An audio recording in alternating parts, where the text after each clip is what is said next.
Hello, everyone, and welcome back to the No Cap Space. Folks, the number one player in the nation, the National Gatorade Girls Player of the Year, Aaliyah Chavez, has committed to the University of Oklahoma.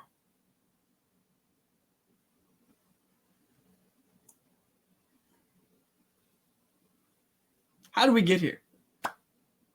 What does this mean? What have I heard?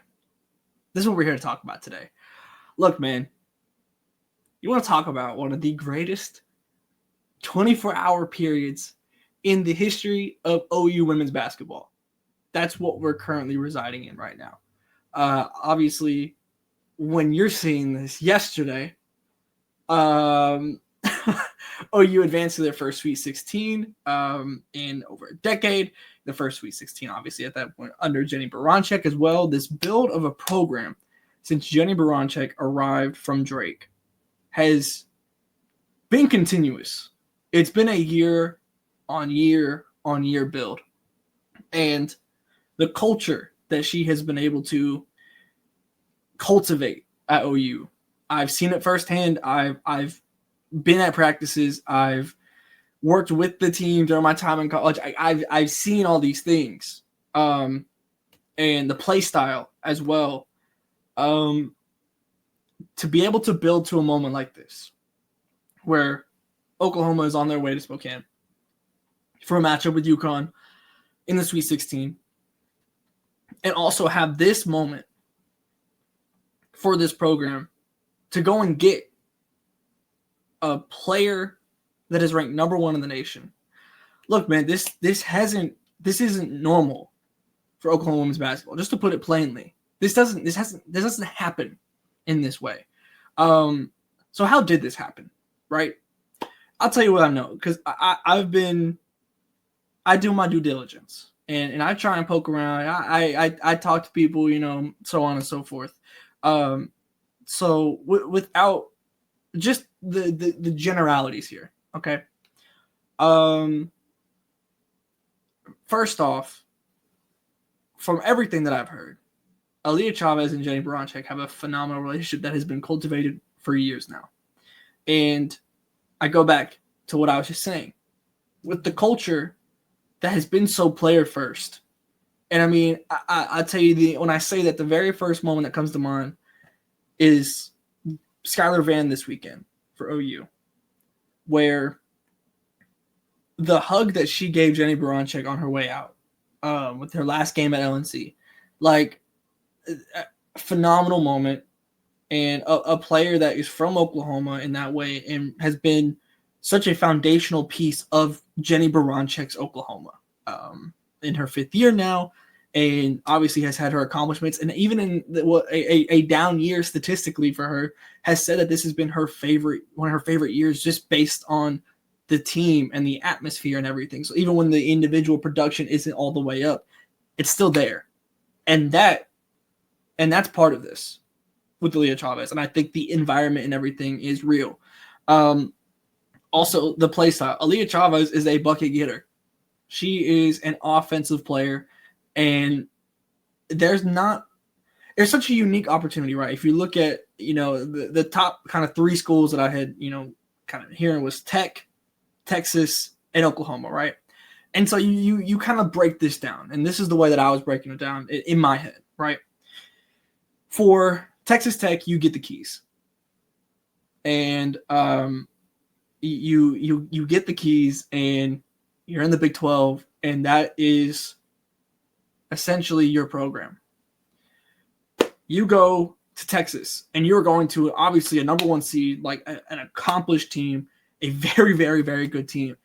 But stylistically, like, is it the fit, right? Because obviously Vic Schaefer is known for his defense and everything, and there's a case to be made that if you go to Texas, that you can be the system, like you can be the offense. We've seen Madison Booker kind of in that role, kind of forced to do that, and can you help alleviate some of that and do it in that way?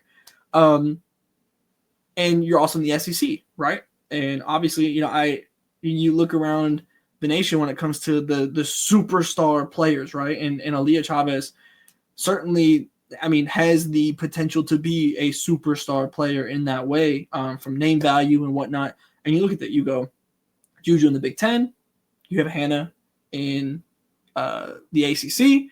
Right now, in this moment, obviously it won't be there, but like you have Paige right now in the Big East, and presumably like seeing Sarah Strong go into that role is something that's very possible.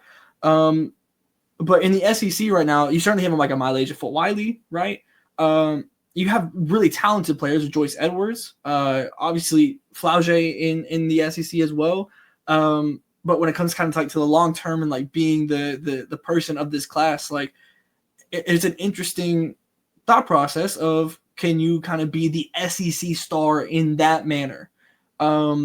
And so I think that is a big case for that, and the matchups that you're able to get, and because realistically you got to play the best teams to build your star power. And I think the SEC, there's an argument to be made that is the best place to do that. And so that's, part of this as well, right? But what Oklahoma has is the balance in between. And what I mean by that is you have the system that, you're going to be able to play free. And you're also getting to play with some really, really good players. Peyton Verhulst, NCAA waiver, is good to go. She's back next year. Reagan Beers is back, right? There's a lot of talent on this Oklahoma team that we're seeing actively have success now. And Aaliyah Chavez has every right to think that you can go to a team and make them better. And so you mix the offense in that, right? And the play style in that, and being able to play to her strengths and develop certainly on the weaknesses, but you put the play to your strengths while also being in the SEC. And so you kind of have the best of both worlds in my eyes. And you're able to, in a lot of ways, try and become the face of a whole program in the SEC, a program that has had success under Jenny Baranczyk. And we'll see how, where this NCAA tournament takes OU. But again, this doesn't happen for OU. And for it to be able to happen is a phenomenal accomplishment for Jenny Baranczyk and this entire program. And what's crazy is, from everything I've heard, again, without just generalities here, but like so much has happened since Aaliyah Chavez came to OU versus Florida Gulf Coast. She was there in person. You saw it on my Twitter if you're following there on the Boots on the Ground for No Cap Space. She was there in person, and everything I've heard is that the game had completely changed. It sounded like Texas, and in the lead up, in the long term, like in the extended period of this, from what I had heard, which is just murmurs, rumor. Again, this isn't like super official reporting or anything like that. But what I had heard, it seemed like Texas was the vibe I was getting, was that it was going to be Texas. And ultimately, from an NIL perspective, Oklahoma was able to get way more competitive than initially seen. And a lot of that happened over the weekend, essentially. And so that changed things. Again, you have the play styles, you have the relationship with Jenny Baranczyk. This is a potential program-changing moment for Oklahoma. In a moment that's already program-changing potentially with the Sweet 16. So I sit here, having followed this and having seen and kind of felt the vibe changes as I've poked around over the past weekend. Amazed, impressed, excited. So many emotions with this. But the number one recruit in the nation is an Oklahoma Sooner. And I'm excited. I'm excited to see what Aaliyah Chavez and a Jenny Baranczyk system looks like. I'm excited to see the investment of the community into this program. We just saw these past two NCAA tournament games were the two best games attendance-wise in the season so far. I think pretty easily. But there's still a whole lot of room for growth with this program. And I've seen in the past, just from being born and raised here in Norman, the main things that OU fans from a basketball perspective have responded to are stars and winning. Trae Young was a unique case in the sense of he was from Norman, and I think that played a part of it. And him staying home, it was a big deal when he stayed home, right? But you only get him for 1 year. And so his individual accomplishments were incredible. There wasn't like a ton of winning, right?